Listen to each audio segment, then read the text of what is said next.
So ఇప్పుడు singing వద్దాం, ఇందాక మీరు కట్ అయిపోయింది మనకు. అదే నేను యాక్చువల్గా నన్ను పిలిచారు, అప్పుడు సాంగ్ పాడేశాను అయిపోయింది. ఆఫీస్లో ఉండగా కళ్యాణ్ మాలిక్ గారు ఒకసారి ఇలాగా రావాలి అంటే ఏ స్టూడియోకి అంకుల్ అని అడిగా. అంటే స్టూడియోకి కాదు ఇలాగ ఆఫీస్కి రావాలన్నారు.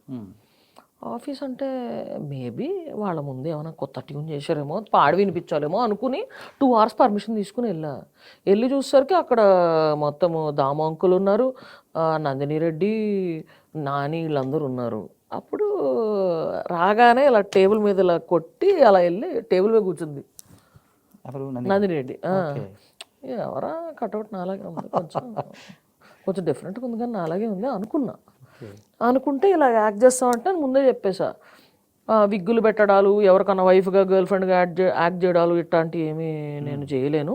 అండ్ కాస్ట్యూమ్ నేను ఇట్లాగే ఉంటా, నేను ఎలాగ టీ షర్ట్ జీన్స్ వేసుకుని వచ్చాను ఇట్లాగే ఉంటా, నేను వేరే కాస్ట్యూమ్స్ వేసుకోను అని చెప్పేసారు. నాకు కావాల్సింది ఇదే అంది.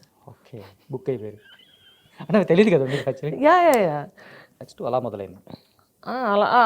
అలా మొదలైంది. షూటింగ్ అయిపోయింది. నేను చెప్పేసాను నాకు యాక్టింగ్ రాదు, మీరు ట్రై చేసుకోండి, వస్తే సరే. కెమెరానైతే ఫేస్ చేశా, ఎందుకంటే అప్పటికే ఒక్కరే బయటకు వచ్చింది, ఒక్కరే లిటిల్ స్టార్స్ కూడా బయటకు వచ్చింది కాబట్టి I don't have a camera fear, but you know acting చేయగలను, డైలాగ్ చెప్పగలనో లేదో నాకు తెలియదు అని చెప్పాను.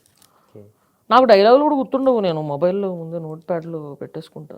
అదే ఇందాక అడిగాను నేను. లక్కీగా ఏమైందంటే నా ఫస్ట్ షార్ట్స్లోనే నాని అండ్ వీళ్ళందరూ క్యాజువల్గా కూర్చుని మాట్లాడుకోవడం వల్ల ఓన్ చేసుకోవడం వల్ల నోటికి వచ్చింది మాడేసాం. ఓకే, అలా అయిపోయింది. చాలా న్యాచురల్గా ఉంటుంది ఆ సినిమాలో కూడా.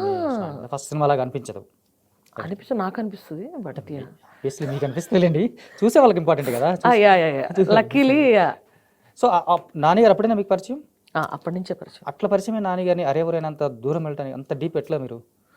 ఆ సినిమా అయ్యే టైంకి ఆ తర్వాత కూడా అప్పుడప్పుడు కలిసేవాళ్ళం. తన మూవీ సక్సెస్ పిల్ల జమీందార్ కానీ ఆ తర్వాత మూవీస్ కానీ దానికంతా మూవీ పార్టీస్లో అది కలిసేవాళ్ళం. లైక్ సక్సెస్ ఇలా జరిగినప్పుడు అందరం కలుస్తాం కదా, సో కలిసినప్పుడు ఆడియో రిలీజుల్లో కలిసేవాళ్ళం. నేను ఆహాకి వెళ్ళాక అక్కడికి కూడా గెస్ట్లో వచ్చినప్పుడు అది ఎప్పుడు కలిసినా సరే ఏదో నిన్నే కలిసినట్టు అట్లాంటి బాండింగ్ అప్పటి నుంచి ఉండేది. అంటే మీరు అంటే రా అరే అని పిలుస్తారంట కదా నాని, రా అంటారా? బా అసలు నన్ను బావా అని పిలిచిన ఫస్ట్ మనిషి నాని. మిమ్మల్ని పిలిచారు? ఓకే. ఒకసారి అలా తనేమో పాప వేరే మూవీ డిస్కషన్లో వేరే చోట ఉన్నాడు అనమాట. అక్కడి నుంచి నేనేమో అప్పుడే మా కజిన్ మా చెల్లి అప్పుడే యూఎస్ నుంచి వచ్చింది, తను తీసుకొని అలా కాఫీ షాప్కి వెళ్ళా. ఎక్కడి నుంచో బావా అని సౌండ్ వచ్చింది. అలా చూస్తే నాని అనమాట, ఇలా వేవ్ చేసాడు. అలా కాసేపు అక్కడ కూర్చొని కబుర్లు చెప్పి మళ్ళీ మా కజిన్తో వచ్చేసాను నేను.